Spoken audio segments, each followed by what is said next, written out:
Hello friends, welcome to 828 சமையல். இன்றைக்கி நம்ம 828 சமையலில் நல்ல கிறிஸ்பியான வாழைக்காய் வறுவல் நல்லா மசாலா அரைச்சி சேர்த்து எப்படி செய்யலான்னு பார்ப்போம் வாங்க. இது நல்லா தயிர் சாதம், ரசம் சாதம், சாம்பார் சாதம் இந்த மாதிரி வெரைட்டி ரைஸ் கூடலாம் சைடிஷாக சாப்பிட்றதுக்கு ரொம்ப டேஸ்ட்டாக இருக்குங்க. வாங்க எப்படி செய்யலான்னு பார்ப்போம். இப்போ இது ரெடி பண்ணுறதுக்கு நான் ஒரு வாழைக்காய் எடுத்திருக்கேன். இதை நம்ம தோல் சீவி எடுத்துக்கலாம். நல்லா இந்த மாதிரி தோல்லாம் சீவிட்டு இப்போ நம்ம இதை கட் பண்ணி எடுத்துக்குவோம். ஓரளவுக்கு இந்த மாதிரி திக்காகவே கட் பண்ணிக்கோங்க, அப்போ தான் நம்ம வறுவல் பண்ணுறதுக்கு நல்லாயிருக்கும்.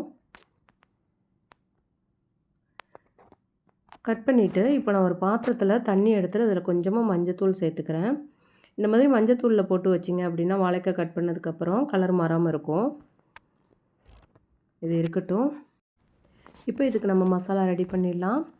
நான் 1 கப் அளவு துருவன தேங்காய் எடுத்திருக்கேன், அதை சேர்த்துக்கலாம். இது 2 ஸ்பூன் அளவு தாங்க. 1 ஸ்பூன் சோம்பு எடுத்திருக்கேன், 1 ஸ்பூன் ஜீரகம், 1 ஸ்பூன் கருப்பு எள் எடுத்திருக்கேன், அதையும் சேர்த்துக்கலாம். இது கூடவே 3 பல் பூண்டு, 2 பச்சை மிளகாய் எடுத்திருக்கேன், அதையும் சேர்த்துட்டு இப்போ நம்ம இந்த மாதிரி அரைச்சி எடுத்துகிட்டு வந்துடலாம். ரொம்ப நைஸாக தேவையில்லை, ஓரளவுக்கு கரகரப்பாக அரைச்சிக்கோங்க. இப்போ ஒரு மிக்சிங் பவுலில் நம்ம கட் பண்ணி வச்சுருக்க வாழைக்காய் சேர்த்துட்டு அது கூடவே நம்ம அரைச்சி வச்சுருக்க தேங்காய் பேஸ்ட்டையும் சேர்த்துக்குவோம்.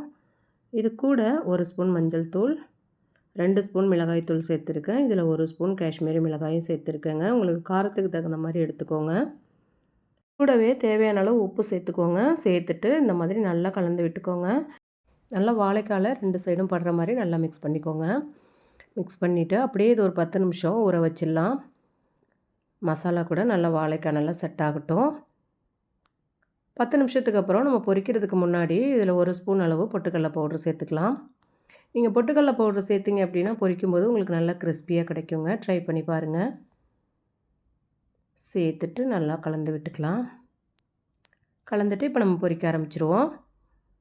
ஒரு பேனில் 3 ஸ்பூன் எண்ணெய் சேர்த்துக்கிறேன்.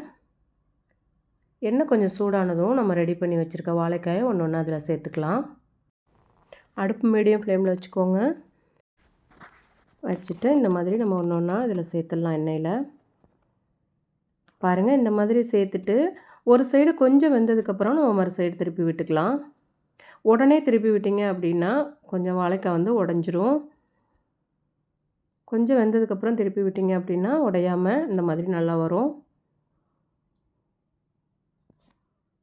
2 நிமிஷத்துக்கு ஒரு தடவை இந்த மாதிரி நம்ம திருப்பி திருப்பி விட்டுக்கலாம். அவ்வளோதாங்க, ரொம்ப குயிக்காகவே ரெடி ஆகிடும். பாருங்கள், வாழைக்காய் உடையாமல் நல்லா கிறிஸ்பியாக சூப்பராக ரெடி ஆகிடுச்சு. கடைசியாக நான் ஒரு கொத்து கருவேப்பிலையை இந்த மாதிரி கட் பண்ணி சேர்த்துக்கிறேன். சேர்த்துட்டு ஒரு நிமிஷம் போல் நீங்கள் இந்த மாதிரி கலந்து விட்டிங்கன்னா கருவேப்பிலை கூட நல்லா பொரிஞ்சிடும். அவ்வளோதாங்க, ரொம்ப சூப்பரான வாழைக்காய் வறுவல் நல்லா கிறிஸ்பியாக ரெடி ஆகிடுச்சு. இது நல்லா தயிர் சாதம், ரசம் சாதம், சாம்பார் சாதம் இந்த மாதிரி வெரைட்டி ரைஸ் கூட எல்லாம் சைடிஷாக சாப்பிட்றதுக்கு ரொம்ப சூப்பராக இருக்குங்க. நம்ம இது கூட பொட்டுக்கடலை பவுடர் சேர்த்து பொரிச்சதுனால மசாலாலாம் பாருங்கள் நல்லா உதிரி உதிரியாக சூப்பராக இருக்குது பாருங்கள். இது சாப்பிட்றதுக்கும் ரொம்ப டேஸ்ட்டாக இருக்கும். நீங்களும் ட்ரை பண்ணி பாருங்கள். உங்களோட அனுபவத்தை எங்களோட கமெண்ட்டில் ஷேர் பண்ணுங்கள். இந்த வீடியோ உங்களுக்கு பிடிச்சிருந்தா 828 சமையலுக்கு லைக் பண்ணுங்கள். உங்கள் உறவுகளுக்கும் நண்பர்களுக்கும் ஷேர் பண்ணுங்கள். மறக்காமல் நம்ம சேனலுக்கு சப்ஸ்கிரைப் பண்ணுங்கள். தேங்க்ஸ் ஃபார் வாட்சிங்.